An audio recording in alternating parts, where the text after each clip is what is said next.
Ang kwento ng pagtubos, Kabanata 28, ang pagsubok kay Kristo. Ang mga anghel, nang umalis sila sa langit, sa kalungkutan ay tinanggal ang kanilang kumikinang na mga korona. Hindi nila maisuot ang mga ito habang naghihirap ang kanilang komandante at magsusuot ng koro ng tinik. Si Satanas at ang kanyang mga anghel ay abala sa bulwagan ng paghuhukom upang sirain ang damdamin at pakikiramay ng tao. Ang mismong kapaligiran ay mabigat at marumi ng kanilang impluwensya. Ang mga punong saserdote at matatanda ay binigyang inspirasyon nila na insultuhan at abusuhin si Jesus sa paraang pinakamahirap dalhin ng kalikasan ng tao. Umaasa si Satanas na ang gayong pangungutya at karahasan ay tatawag mula sa anak ng Diyos ng ilang reklamo o pag-ungol, o na ipakikita niya ang kanyang banal na kapangyarihan at iwaksi ang kanyang sarili mula sa pagkakahawak ng karamihan, at nang sa gayon ay mabaigo sa wakas ang plano ng kaligtasan. Pagtanggi ni Pedro. Si Pedro ay sumunod sa kanyang Panginoon pagkatapos ng kanyang pagkakanulo. Siya ay sabik na makita kung ano ang gagawin kay Jesus. Ngunit nang siya ay akusahan na isa sa kanyang mga disipulo, ang takot para sa kanyang sariling kaligtasan ay nagbunsod sa kanya na ipahayag na hindi niya kilala ang lalaki. Ang mga alagad ay kilala sa kadalisayan ng kanilang wika, at si Pedro, upang kumbonsihin ang kanyang mga nag-aakusa na hindi siya isa sa mga alagad ni Kristo, ay itinanggi ang paratang sa ikatlong pagkakataon sa pamamagitan ng pagmumura at pagmumura. Si Jesus, na medyo malayo kay Pedro, ay ibinaling sa kanya ang isang malungkot at mapagsaway na tingin. Pagkatapos ay naalala ng disipulo ang mga salita na sinabi ni Jesus sa kanya sa silid sa itaas, at gayon din ang sarili niyang masigasig na pahayag, bagaman ang lahat ng tao ay masaktan dahil sa iyo, gayon may hindi ako masasaktan kailanman.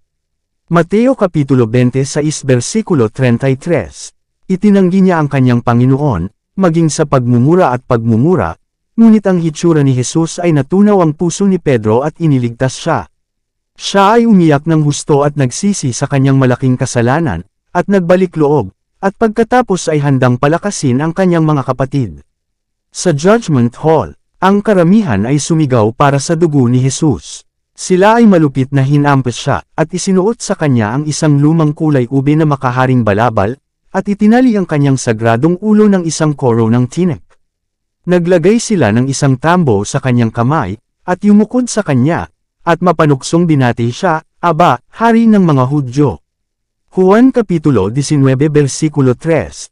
Pagkatapos ay kinuha nila ang tambo mula sa kanyang kamay at hinampas siya nito sa ulo, na naging dahilan upang tumagos ang mga tinik sa kanyang mga templo, na nagpatulo ng dugo sa kanyang mukha at balbas. Mahirap para sa mga anghel na tiisin ang paningin. Ililigtas sana nila si Jesus, ngunit pinagbawalan sila ng mga nag-uutos na anghel, na sinasabi na ito ay isang malaking pantubos na dapat bayaran para sa tao, ngunit ito ay magiging ganap at magiging sanhi ng kamatayan niya na may kapangyarihan ng kamatayan. Alam ni Jesus na ang mga anghel ay nasasaksihan ng tanawin ng kanyang kahihiyan. Ang pinakamahinang anghel ay maaaring maging sanhi ng mapanuksong pulutong na iyon na bumagsak na walang kapangyarihan at nailigtas sana si Jesus. Alam niya na kung nanaisin niya ito sa kanyang ama, agad siyang pakakawalan ng mga anghel. Ngunit kinakailangan na siya ay magdusa sa karahasan ng masasamang tao, upang maisakatuparan ang plano ng kaligtasan. Si Jesus ay tumayong maamo at mapagpakumbaba sa harap ng galit na karamihan, habang sila ay nag-alok sa kanya ng pinakamasamang pang-aabuso. Dinuraan nila ang kanyang mukha, ang mukha kung saan nais nilang itago balang araw, na magbibigay liwanag sa lungsod ng Diyos at sisikat ng mas maliwanag kaysa sa araw. Si Kristo ay hindi nagbigay ng galit na tingin sa mga nagkasala. Tinakpan nila ang kanyang ulo ng isang lumang damit, tinakpan siya ng mata, at pagkatapos siya ay sinampal sa mukha at sumigaw, "Hulaan mo, sino ang hamampas sa iyo?" Lucas Kapitulo 22 versikulo 64. Nagkaroon ng kaguluhan sa mga anghel. Ililigtas sana nila siya kaagad, ngunit pinigilan sila ng kanilang mga namumunong anghel. Ang ilan sa mga disipulo ay nagkaroon ng kumpiyansa na makapasok sa kinaroroonan ni Jesus at masaksihan ang kanyang pagsubok.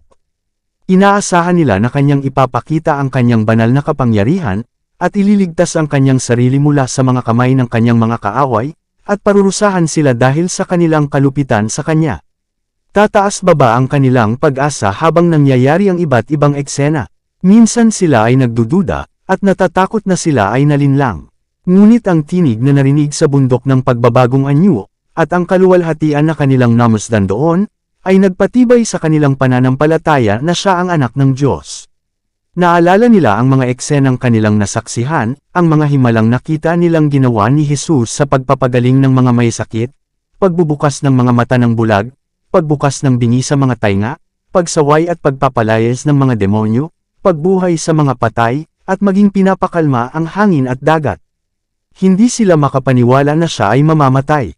Sila ay umaasa na siya ay babangon pa sa kapangyarihan, at sa pamamagitan ng kanyang nag-uutos na tinig ay iwaksi ang uhaw sa dugong karamihang iyon, gaya ng siya ay pumasok sa templo at pinalaya siyaong mga gumagawa ng bahay ng Diyos na isang lugar ng kalakal, nang sila ay tumakas sa kanyang harapan na parang hinahabol, ng isang kumpanya ng mga armadong sundalo. Umaasa ang mga disipulo na ipapakita ni Jesus ang kanyang kapangyarihan at kumbansihin ang lahat na siya ang hari ng Israel. Ang pagtatapat ni Judas. Si Judas ay napuno ng mapait na pagsisisi at kahihiyan sa kanyang taksil na gawa sa pagtataksil kay Jesus. At nang masaksihan niya ang pang-aabuso na tiniis ng tagapagligtas, siya ay nadaig. Minahal niya si Jesus, ngunit mas mahal niya ang pera. Hindi niya akalain na hahayaan ni Jesus ang kanyang sarili na kunin ng mga mandurumog na kanyang pinamumunuan. Inaasahan niyang gagawa siya ng isang himala at iligtas ang kanyang sarili mula sa kanila. Ngunit nang makita niya ang galit na karamihan sa bulwagan ng paghuhukom, na nauuhaw sa dugo, labis niyang nadama ang kanyang pagkakasala, at habang ang marami ay marubdob na nag-aakusa kay Jesus, si Judas ay sumugod sa karamihan, na nagpahayag na siya ay nagkasala sa pagtataksil ng inosenteng dugo. Inialok niya sa mga pari ang pera na ibinayad nila sa kanya, at nakiusap sa kanila na palayain si Jesus, na ipinahahayag na siya ay ganap na inosente. Sa loob ng maikling panahon, natahimik ang mga pari dahil sa pagkabalisa at kalituhan. Hindi nila nais na malaman ng mga tao na inupahan nila ang isa sa mga nag-aangking tagasunod ni Jesus upang ipagkanulo siya sa kanilang mga kamay. Ang kanilang pangangaso kay Jesus tulad ng isang magnanakaw at pagkuha sa kanya ng palihim, nais nilang itago. Ngunit ang pag-amin ni Judas at ng kanyang haggard, nagkasala na hitsura ay naglantad sa mga pari sa harap ng karamihan, na nagpapakita na ang pagkapuot ang naging dahilan upang mahuli nila si Jesus. Habang malakas na ipinahayag ni Judas na inosente si Jesus, sumagot ang mga pari, "Ano iyon sa amin? Tignan mo yan." Mateo Kapitulo 27 versikulo 4. Nasa kanilang kapangyarihan si Jesus, at determinado silang tiyakin siya. Si Judas, na puspos ng dalamhati, ay inihagis ang salapi na ngayon ay kanyang hinamak sa paanan ng mga umupo sa kanya, at, sa dalamhati at takot, ay pumunta at nagbigti. Si Jesus ay may maraming mga nakikiramay sa grupo tungkol sa kanya, at ang kanyang hindi pagsagot sa maraming tanong na ibinato sa kanya ay namangha sa karamihan. Sa ilalim ng lahat ng pangungutya at karahasan ng mga mandurumog, hindi isang pagsimangot, hindi isang kaguluhang ekspresyon, ang sumasalamin sa kanyang mga katangian. Siya ay marangal at composed. Ang mga manunood ay tumingin sa kanya ng may pagtataka. Inihambing nila ang kanyang perpektong anyo at matatag, marangal na tindig sa anyo ng mga nakaupo sa paghatol laban sa kanya, at sinabi sa isa't isa na siya ay nagpakitang higit na parang isang hari kaysa sinuman sa mga pinuno. Wala siyang marka ng pagiging isang kriminal. Ang kanyang mata ay banayad, malinaw, at walang takot, malapad at mataas ang kanyang noo. Ang bawat tampok ay mahigpit na minarkahan ng kabutihan at marangal na prinsipyo. Ang kanyang pasensya at pagtitiis ay hindi katulad ng tao kaya marami ang nanginig. Maging sina Herodes at Pilato ay lubhang nabagabag sa kanyang marangal, makadiyos na tindig.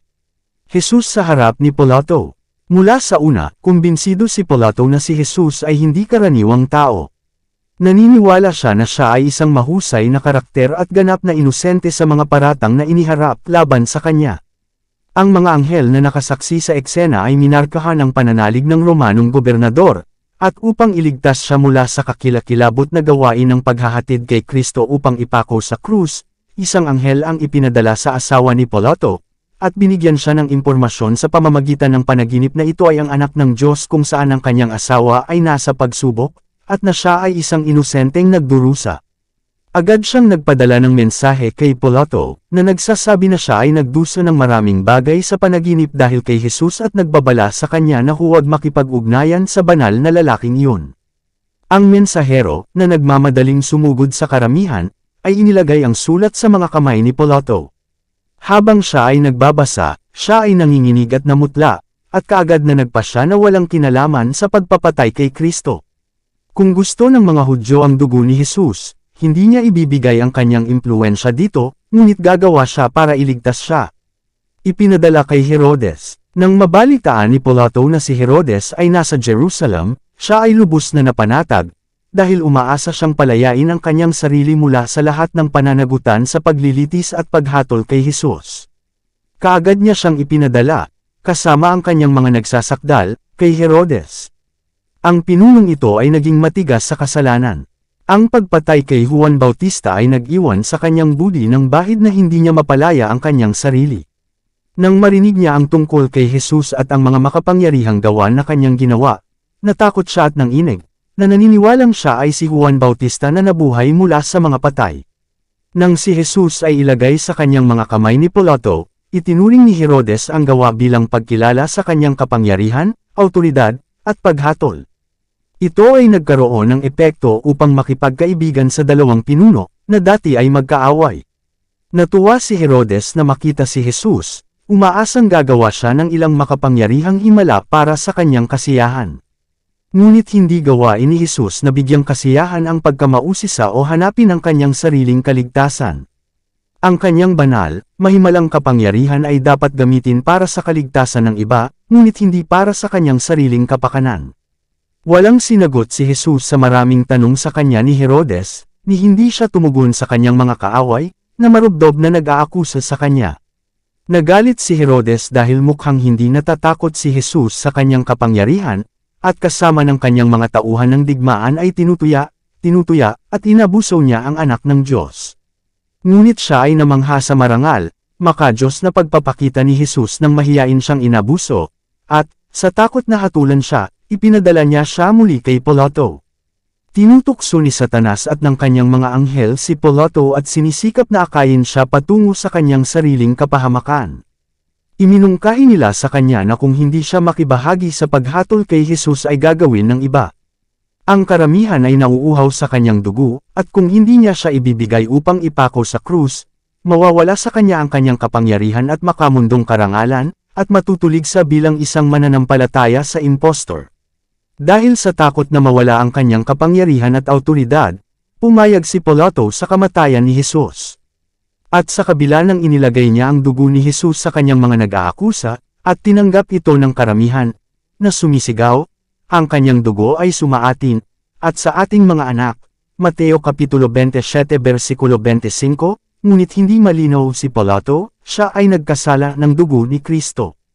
Para sa kanyang sariling makasariling interes, ang kanyang pagmamahal sa karangalan mula sa mga dakilang tao sa lupa, inihatid niya ang isang inosenteng tao upang mamatay.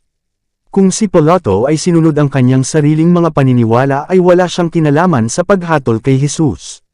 Ang pagpapakita at mga salita ni Jesus sa panahon ng kanyang pagsubok ay gumawa ng malalim na impresyon sa isipan ng marami na naruroon sa okasyong iyon.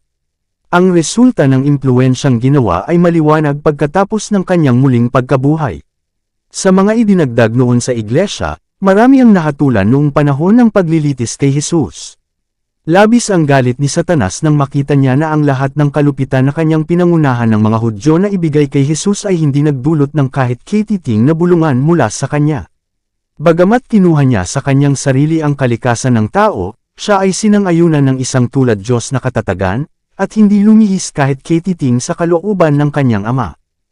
Dito nagtatapos ang Kabanata 28. Para updated ka sa susunod na kabanata, ay huwag kalimutang mag-subscribe, mag-follow at mag-share sa ating channel Renilab TV. Maraming salamat po.